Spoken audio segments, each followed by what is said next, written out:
Europa pechará a pesca de fondo en 87 áreas. O sector pesqueiro galego lamenta esta decisión que advirte que pode ser catastrófica para a pesca en Galicia. Xa é unha realidade. Os peores presaxios do sector pesqueiro galego cúmprense co peche da pesca de fondo. A Comisión de Pesca da Unión Europea clausurou 87 áreas pesqueiras, medida que entra en funcionamento en 20 días.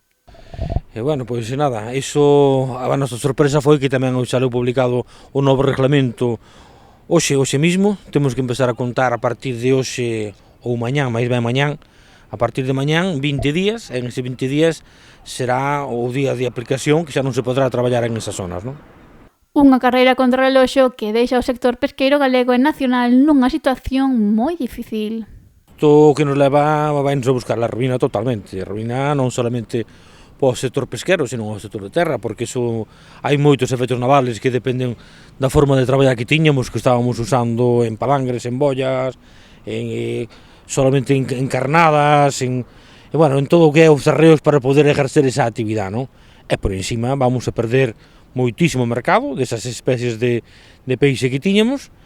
E outra cousa moito máis destructiva que se nos afectará a nosa flota será que unha vez que salamos desas zonas que son casi 16.000 e pico de kilómetros cuadrados que están marcadas de non poder traballar, pois teremos que desplazar toda esa flota, esa cantidad de barcos para as outras onde están traballando as outras flotas, o que derivará nunha masificación dos bancos pesqueiros e nunha gran perda de peixe para o mercado.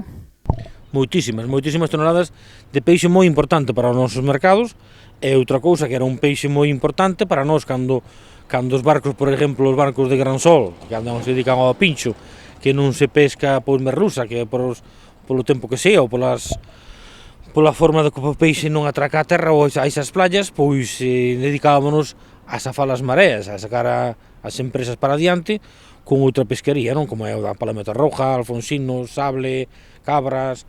Entón, claro, aí vai a ser moi perjudicial uns peixes de gran valía para os nosos mercados, e por encima non vamos a poder ofrecerlle a todo o mercado ese produto e teremos que asimilar e aguantar que nos traen ese produto de outros países, non?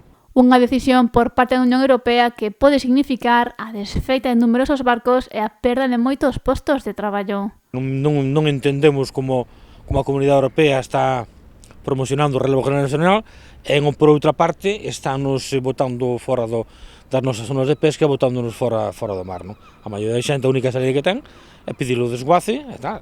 Eso son moitísimas pérdidas de puestos de traballo. Estamos falando xa casi destas zonas dos que estamos hablando, todo o Cantábrico Noroeste, de casi 10.000 puestos de traballo, e, eso vai ser catastrófico para a nosa pesca, non? O camiño que lle queda a armadores e administracións estatais é frear esta medida nos tribunais. Non nos queda outro camiño. Aquí xa estamos todos a través da Consellería tamén, xa estamos en contacto a través do Concello Galego de Pesca, foi un acordo que tomamos entre todos, está tamén a patronal a Cepesca, despois tamén temos a EFA, que é a pesca de fondo máis grande que temos en Europa, con toda a flota que anda ten, e entre todos xuntos pois teremos que obligarlle á Comunidade Europea, que está incumplindo os acordos que se acordan a Comunidade Europea, e eles son os primeiros que están incumplíndoos, e que, por favor, que os cumpla, porque isto non é salida para a flota. Estás a negociar con máis países da Unión para intentar reverter esta medida.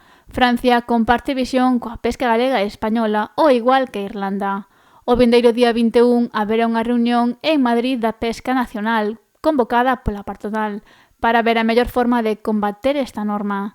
E Pérez apunta que agardan reunirse mañá coa conselleira do Mar, Rosa Quintana, e co presidente da Xunta, Alfonso Rueda, para ver como abordar a situación a través da xustiza